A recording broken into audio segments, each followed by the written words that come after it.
Hello everyone. This question is from HCV, question number 47 of ray optics. In this question it is given, question को हम एक बार देखते हैं. The convex surface of a thin concavo convex lens of glass of refractive index 1.5. So basically a concavo convex lens is given. इसकी refractive index दी हुई है 1.5 और radius of curvature दिया हुआ 20 centimeter and the 60 centimeter, right?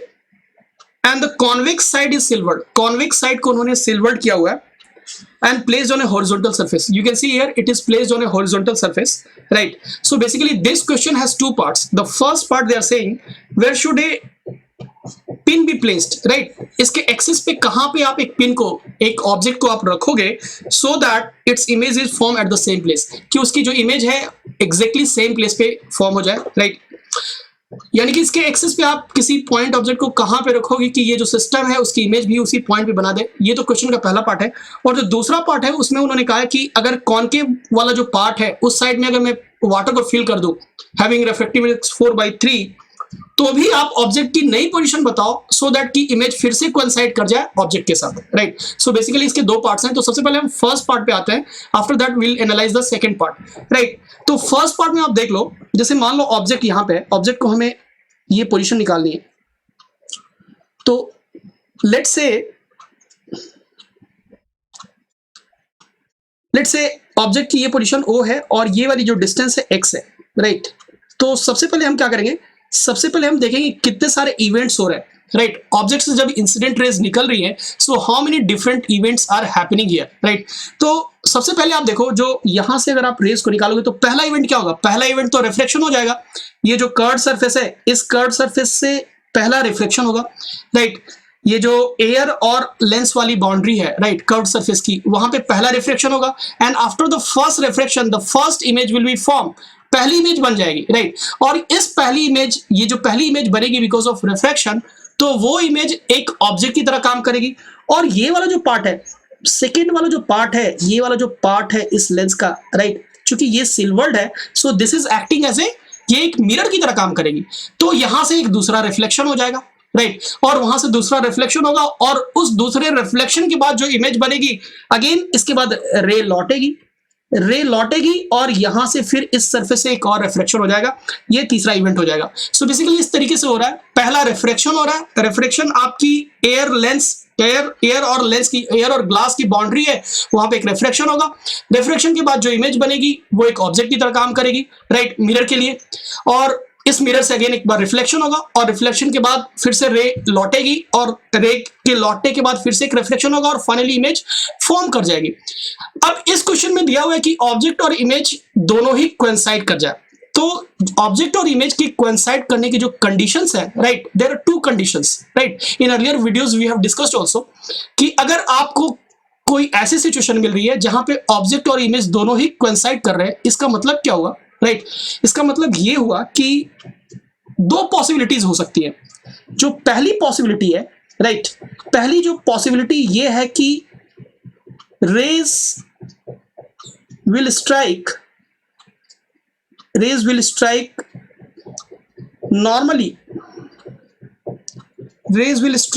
normally to mirror, राइट? अब इससे क्या होगा कि अगर कोई भी रे मिरर से नॉर्मली स्ट्राइक करती है, राइट, तो उससे नॉर्मली स्ट्राइक करने से होता है कि रेज अपनी पाथ को रिट्रेस करती है, राइट? रेज अपनी पाथ को रिट्रेस करेगी और बिल्कुल रेज वापस वहीं पे चली जाएगी जहां से रेज निकली थी, right? Into that case image भी बिल्कुल उसी पोजीशन पे बन जाएगा जिस पोजीशन पे ऑब्जेक्ट है. ये तो पहली कंडीशन होती है. और जो दूसरी कंडीशन ये होती है कि rays will strike at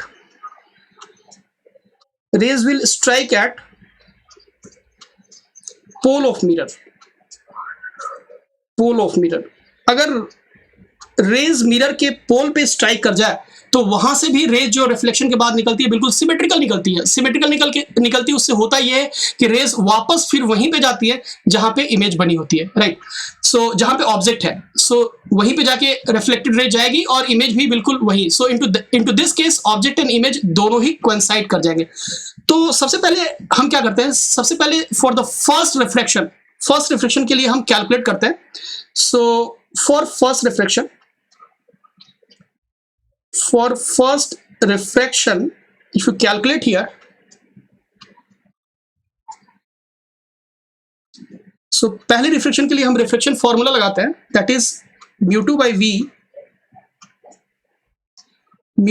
v minus mu1 by u is equal to mu2 minus mu1 divided by r, right. ये रिफ्रैक्शन फॉर्मूला हमने लगाया। सो mu2 की वैल्यू कितनी है? mu2 की वैल्यू है 1.5, so it is 1.5, so 1.5 divided by v, right. So इसे कुछ मैं v1 बोलता हूँ, right, v1, right, minus mu1 की वैल्यू कितनी है? mu1 की वैल्यू है 1, यानी कि 1 divided by u, object distance क्या है? x है ना, तो साइन कन्वेंशन के साथ मैं लिखूंगा that will be minus x, this is equal to mu2 minus mu1 by r, so mu2 is 1.5, so 1.5 minus 1 divided by radius of curvature, and radius of curvature is 60 centimeters, so it will be minus 60, so minus 60, so we can write here 1.5 minus 1, that is 0.5 divided by minus 60, so it is minus 1 divided by 120, so this 1.5 by v1 plus 1 by x, this is equal to minus 1 by 120, right? So this can be written as 1.5 divided by v1, this is equal to minus 1 by 120 minus 1 by x, right? So this is equal to 120x LCM, so this is minus x minus 120, right? So this will be 1.5 divided by v1, this is equal to minus of x plus 120, you can write here, divided by 120x, तो यहां से आप v1 की value निकाल लो, सो आप लिख सकते हो ऐसे v1 divided by 1.5, this is equal to 120x divided by minus of x plus 120, right. So यहां से हम v1 कैलकुलेट कर सकते हैं, so v1 is equal to 1.5 into 120, right, x divided by minus of x plus 120, right? So this minus so 15 into 12, 150, 30, 180, so 180x divided by minus of x plus 120, so this is v1, so v1 की value ये आ रही है हमारी, v1 की value, यानी कि first refraction के बाद जो इमेज बन रही है, that image is that distance, वो जो डिस्टेंस आ रही है v1, that is 180x divided by minus of x plus 120। अब आप ये सोचो कि ये जो इमेज बन रही है, ये उसके बाद रे कहाँ जा रही है? उसके बाद रे एक तरीके से आप देखो तो ये जो मिरर है, सिल्वरिंग के बाद तो ये एक मिरर की तरह बिहेव कर रही है ना ये सरफेस, तो रेज यहां जाके टकरा रही है, यानी कि ये जो इमेज बनी है, राइट, ये जो इमेज बनी है, ये एक तरीके से क्या कर रही है? ये एक तरीके से ऑब्जेक्ट का काम कर रही है, इस मिरर के लिए, इस ऑब्जेक्ट के लिए इस मिरर का काम कर रही है, राइट। और इस रिफ्लेक्शन के बाद ये रे मिरर से जाके टकरा रही है। अगर इसके आप रे डायग्राम को कुछ ड्रॉ करो रफली, तो कुछ ऐसी सिचुएशन हो रही है। मैं एक फ्रेश डायग्राम को यहाँ पे ड्रॉ करता हूँ जिससे आपको और क्लियरिटी आए। जैसे फॉर एग्जांपल मान लो इस केस में क्या हो रहा है, ऐसी कुछ सिचुएशन है, राइट। ये वाला साइड हमारा सिल्वर्ड है, राइट, और करेक्ट नो। तो यहां से रे, ये मान लो ऑब्जेक्ट यहां पे थी, तो यहां से इस पॉइंट से एक रे मान लो कुछ ऐसे गई, और यहां जाने के बाद क्या हुआ? यहां जाने के बाद रिफ्लेक्शन हुआ, राइट। यहां जाने के बाद रिफ्लेक्शन हुआ और वापस ये रे कुछ ऐसे जाके टकरा रही है, करेक्ट नो। रिफ्लेक्शन हुआ और ये रे कुछ ऐसे टकरा रही है, यहां से भी रे कुछ ऐसे आई, और इसके बाद रे कुछ ऐसे मिरर से टकरा रही है, राइट। और ये यहाँ पे जो फर्स्ट रिफ्लेक्शन के बाद जो इमेज बन रही है वो कुछ इस तरीके से आप देख लो, यहाँ पे बन रही है, ये रिफ्लेक्टेड है, लेट्स से इसे मैं कुछ I1 बोलता हूँ, राइट। So after first reflection you can see this rays, ये जो रेज है जाके मिरर से टकरा रही है। अगर ऑब्जेक्ट और इमेज को कोइंसाइड करना है, if this object and image has to coincide, इसका मतलब ये हुआ कि ये रे जब जाके मिरर से टकरा रही है, अगर ये नॉर्मली टकरा जाए, अगर ये रे मिरर से नॉर्मली टकरा जाए, तो नॉर्मली टकराने से क्या होगा, दिस रे विल रिट्रेस इट्स पाथ। ये रे जिस रास्ते से ये रे आई है, जिस पाथ से ये रे आई है, बिल्कुल उसी रास्ते को और उसी पाथ को ये रे फॉलो करेगी, right. That is the meaning of retracing of path, right. तो यहां से रे बिल्कुल अगर ये नॉर्मली टकरा जाए, नॉर्मली इस तरीके से टकरा जाए, तो बिल्कुल वापस ये रे ऐसे चली जाएगी, राइट। और ये इमेज बिल्कुल यहीं पे बन जाएगा। सो into this case object and image both will coincide, right. That is the condition. इसका मतलब ये हुआ कि जब ये रे मिरर से टकरा रही है, तो मिरर से जब टकरा रही है, तो ये जो I1 है, I1 तो एक तरीके से ऑब्जेक्ट का काम कर रहा है, राइट। और अगर इस रेस को मिरर से नॉर्मली टकराना है, राइट, यानी कि I1 जो होगा, I1 इस मिरर का सेंटर ऑफ कर्वेचर ही होना चाहिए, क्योंकि हमें पता है कि कोई भी रेस जब सेंटर ऑफ कर्वेचर से पास होती है तभी वो मिरर से नॉर्मली टकराती है। और अगर इस रेस को नॉर्मली टकराना है, that means this I1 has to be centre of curvature.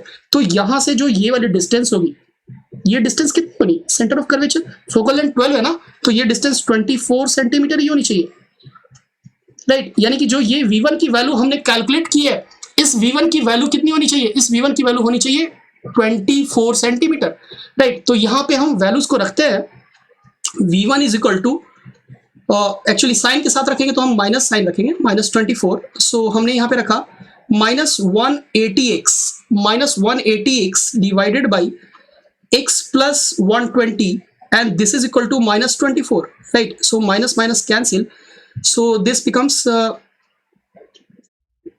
V1 focal length कितना है, focal length कुछ डेटा मैंने कुछ गलत दिया क्या, it is radius of curvature was 20, it is not 24, it is 20, right? So it is 20, तो ये बेसिकली हमारा 20 था, -20, right? So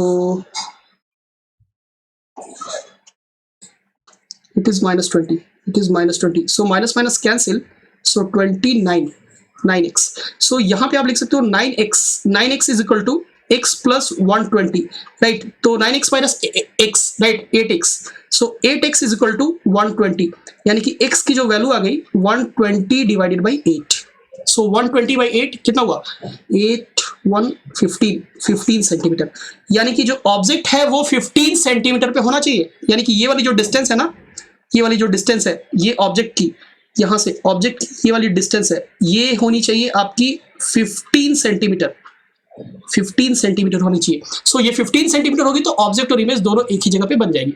ये तो पहली पार्ट थी, right, this was the first part. अब सेकंड पार्ट पे आते हैं। सेकंड पार्ट में क्या कर रहा है, सेकंड पार्ट में दे आर सेइंग कि ये वाली जो आपकी है दिस, ये वाली जो सरफेस है, यहाँ पे इन्होंने यहाँ तक वाटर को फिल किया है, यहाँ तक इन्होंने वाटर को फिल किया है, राइट। और उसके बाद पूछ रहे कि अब बताओ, वाटर फिल करने के बाद बताओ कि ऑब्जेक्ट की नई पोजीशन, वो नई पोजीशन क्या होगी कि so that the object and the image both will coincide. तो कॉन्सेप्ट यहाँ पे क्या है, कॉन्सेप्ट यहाँ पे बिल्कुल सेम है, राइट। एक रिफ्लेक्शन बढ़ जाएगा, लेकिन फाइनली रिफ्लेक्शन के बाद जब मिरर से रेस टकराएगी तो रेस को नॉर्मली ही टकराना होगा। रेस नॉर्मली अगर टकराएगी then only the ray is going to retrace its path, और एक बार रे अपनी पाथ को रिट्रेस करेगी using the principle of super reversibility, right, rays अपनी पाथ को रिट्रेस करेगी तो ऑब्जेक्ट और इमेज क्या होगा, both will coincide with each other. So let's draw a fresh diagram here. एक फ्रेश डायग्राम हम ड्रॉ करते हैं इस सिचुएशन के लिए। फॉर एग्जांपल लेट्स से आप ऐसे देखो,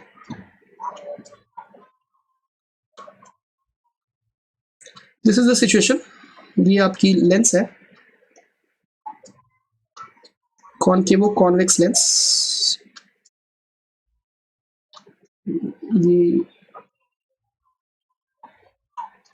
सरफेस है और ये वाली यहाँ तक इन्होंने वाटर को फिल किया हुआ, राइट। सो बेसिकली इसमें वाटर को इन्होंने फिल किया हुआ है, right. And for it is given refractive index mu of water is 4/3, और लेंस का तो हमें पता ही है, म्यू ऑफ लेंस इज 1.5 दिया हुआ, ठीक है। इधर एयर है और ये रेडियस ऑफ कर्वेचर दिया हुआ है, ये 20 सेंटीमीटर और ये हमारा रेडियस ऑफ कर्वेचर है 60 सेंटीमीटर, राइट। ये तो सारी डेटा जो है सेम ही है, राइट। अब हमें क्या करना है इनटू दिस प्रॉब्लम, हमें बताना है कि ऑब्जेक्ट की नई पोजीशन, मान लो ऑब्जेक्ट को आप यहाँ पे रखते हो, तो ये नई पोजीशन क्या होनी चाहिए, ये नई पोजीशन क्या होनी चाहिए सो दैट कि ऑब्जेक्ट और इमेज कोइंसाइड कर जाए। एंड ऑफ कोर्स ये वाली जो सरफेस है वो क्या है, सिल्वर्ड ही है, ये वाली सरफेस सिल्वर्ड है। तो बिल्कुल हम बेसिक से जाएंगे, रेज को आप यहाँ से निकाल दो, रेज को यहाँ से निकाल, तो पहला रिफ्लेक्शन यहाँ पे हो जाएगा, एक रिफ्लेक्शन यहाँ पे होगा, एक रिफ्लेक्शन यहाँ पे होगा, दूसरा रिफ्लेक्शन यहाँ पे होगा, और इस दूसरे रिफ्लेक्शन के बाद जब इस मिरर से, ये वाला सरफेस तो एक मिरर की तरह बिहेव करेगा ना, ये वाला सरफेस एक मिरर की तरह बिहेव करेगा। सो दो रिफ्लेक्शन के बाद जब ये रे वापस जाके इस मिरर से टकराएगी तो इस रे को नॉर्मली ही टकराना होगा। यानी कि आप यहां से इस पॉइंट को हम नोट कर लेते हैं, after two reflection, after two reflection, rays has to strike normally, rays has to strike normally to the mirror so that object and image both coincides,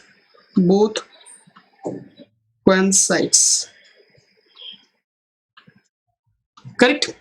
सो पहली वाली सरफेस जो है वो प्लेन सरफेस है, सो हम करते हैं इसको, कैलकुलेशन इसकी करते हैं। So for first reflection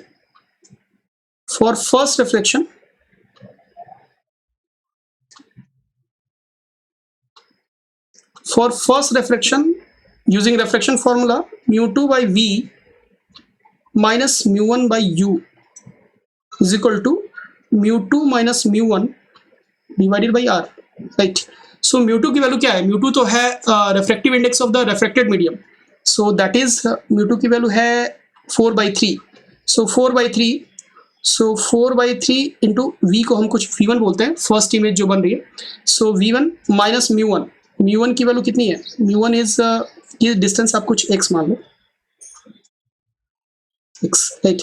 mu1 is air, so 1 divided by u, object distance is minus x, mu2 is 4/3 minus 1 divided by radius of curvature, plane surface, radius of curvature infinity, so ये वाली term हो गई 0, so this is 4/3 v1 plus 1 by x, this is equal to 0, so यहां से हम बोल सकते हैं 4/3 v1 is equal to minus 1 by x, और आप कुछ ऐसे भी बोल सकते हो 3v1 by 4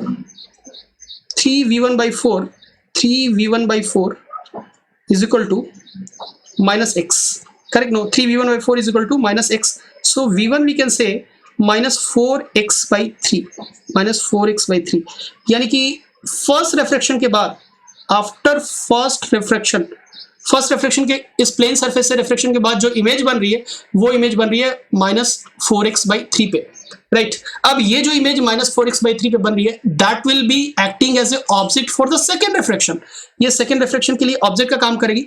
तो यहां से हम कैलकुलेट करते हैं for second reflection, so for second reflection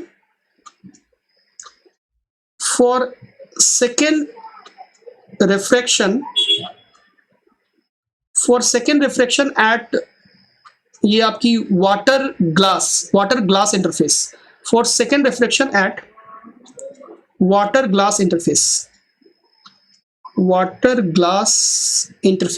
right. For second reflection eight water glass interface. अब ये देखो सेकेंड रिफ्लेक्शन के बाद जो इमेज बनेगी ना सेकेंड रिफ्लेक्शन के बाद जो इमेज बनेगी वो ऑब्जेक्ट की तरह काम करेगी इस मिरर के लिए। इसका मतलब अगर रेस को नॉर्मली स्ट्राइक करना है और ऑब्जेक्ट और इमेज को सेम पोजीशन पे कोइंसाइड करना है, तो ये जो इमेज बन रही है ना, ये इमेज कहां पे बननी चाहिए? ये इमेज एग्जैक्टली उस मिरर के सेंटर ऑफ कर्वेचर पे ही बननी चाहिए, क्योंकि तभी तो रेस जाके नॉर्मली स्ट्राइक करेगी, राइट। सो सेकेंड रिफ्लेक्शन के लिए हम कैलकुलेट करते हैं, हम रिफ्लेक्शन फॉर्मूला लगाते हैं म्यू2 बाई वी माइनस म्यू1 by u is equal to म्यू2 माइनस म्यू1 डिवाइडेड बाई आर। सो म्यू2 की वैल्यू कितनी है? म्यू2 की वैल्यू है यहाँ पे, म्यू2 की value 1.5, so that is 1.5 divided by v2, जो इमेज बन रही है उसकी डिस्टेंस, उसको मैं v2 बोल रहा हूँ, माइनस म्यू1 की वैल्यू कितनी है? म्यू1 की वैल्यू है आपकी 4/3, सो 4/3 divided by u। Object distance क्या है? ये है ऑब्जेक्ट डिस्टेंस ना, ये जो फर्स्ट रिफ्लेक्शन के बाद जो इमेज बन रही है, minus 4x/3, so minus 4x/3 into 3, this is equal to म्यू2 इज 1.5 माइनस म्यू1 is 4/3 divided by R. Radius of curvature, what is radius of curvature? Radius of curvature आप देखो, ये वाला जो रिफ्लेक्शन हो रहा है ना, यहाँ रेडियस ऑफ कर्वेचर इसकी कितनी है? 60 है ना, ये 60 है, यानी कि साइन के साथ अगर लिखोगे, साइन कन्वेंशन के साथ, so -60, so it is coming out to be -60। So ये आपकी वैल्यू हो गई 4.5 minus 4 divided by 3 into -60, right. So ये आपकी हो गई value 1.5 by v2 plus 4/3 into 4x into 3, 4/3 और ये 4x/3, correct. So 3 cancel, 4 cancel, so this is equal to, ये तो हो गया 0.5 divided by minus of 180, right.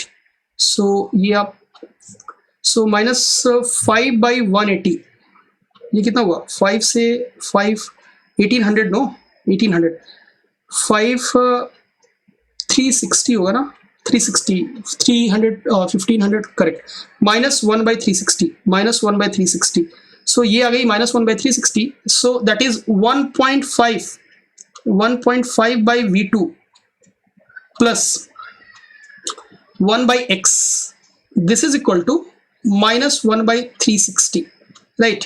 So 1.5 by v2, right, 1.5 by v2, this we can write as -1/360 minus 1/x,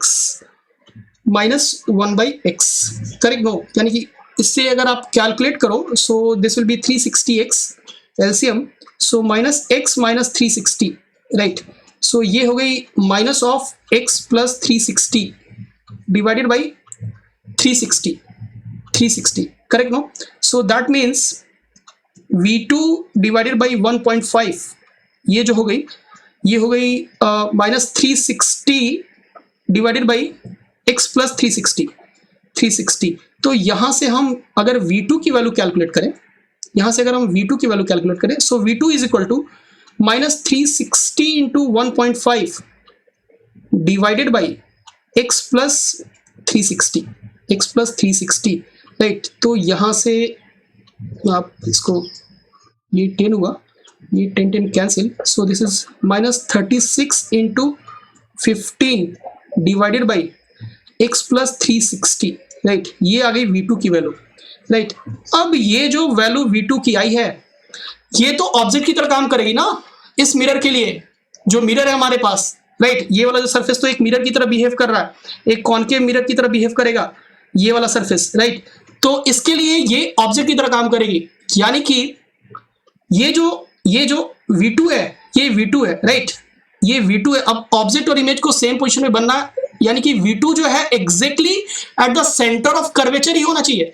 v2 centre of, इस mirror के centre of curvature पे ही बनना चाहिए, तभी रेज जाके इस मिरर से normally टकराएंगी।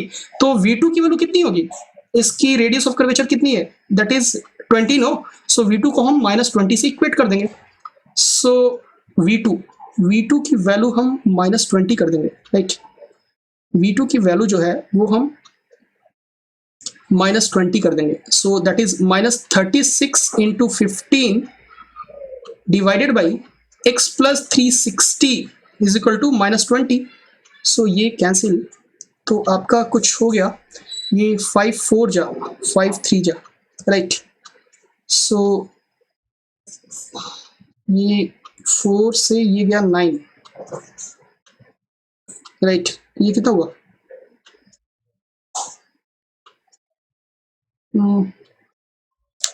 -36 into 15 divided by x plus 30.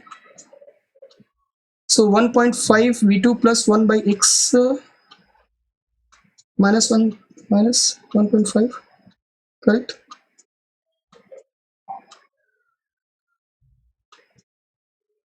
Correct. सो ये हो गई आपकी v2 minus 36 into 50 x plus 360। So ये हो गई -20। सो माइनस माइनस कैंसिल, सो 5 4 जा 5 3 27। कुछ तो x का टर्म कहीं छूट रहा है, I think 360x it is, right. So 360x, यहाँ पे x 360x। सो यहाँ पे ये x की वैल्यू छूट रही है, राइट। सो 9 यहाँ पे x भी आएगा ना। सो ये हो गई आपकी 5 4 5 3 3x 27x। तो हो गई ये 27x is equal to 27x is equal to x plus 360। So ये हो गई 26x is equal to 360। So x की जो वैल्यू आ गई 360 डिवाइडेड बाई 26। अब 360 बाई 26 ये कितना हुआ, ये 180 डिवाइडेड बाई 13, यानी कि जो x की वैल्यू आ गई आपकी 180 बाई 13। अब 180 बाई 13 अगर आप कैलकुलेट करो, कैलकुलेटर का यूज करते हैं। सो 180 by 13 exactly how much it will be, 180 divided by 13, so it will be 13.84, right? So it will be 13.84 centimetre. यानी कि जो ऑब्जेक्ट को हमें रखना है इस बार, वो रखना है x is equal to 13.84। But actually question में उन्होंने क्या पूछा है, क्वेश्चन में पूछा है कि बताओ कि जो सेकेंड वाली सिचुएशन के लिए ऑब्जेक्ट को कितना शिफ्ट करना पड़ेगा अपने प्रीवियस सिचुएशन में। तो पहले ऑब्जेक्ट कहां पे थी, 15 पे थी ना, 15 पे थी। अब जो नई पोजीशन है वो 13.84 है, यानी कि शिफ्ट कितना हुआ, शिफ्ट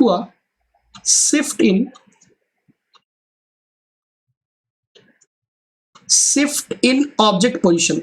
ऑब्जेक्ट की जो पोजीशन में शिफ्ट हुआ, shift in object position, object की पोजीशन में जो शिफ्ट हुआ वो कितना होगा, 15 minus 13.84, so that is 1.16 centimeter. So 1.16 centimeter. So this is the answer for this.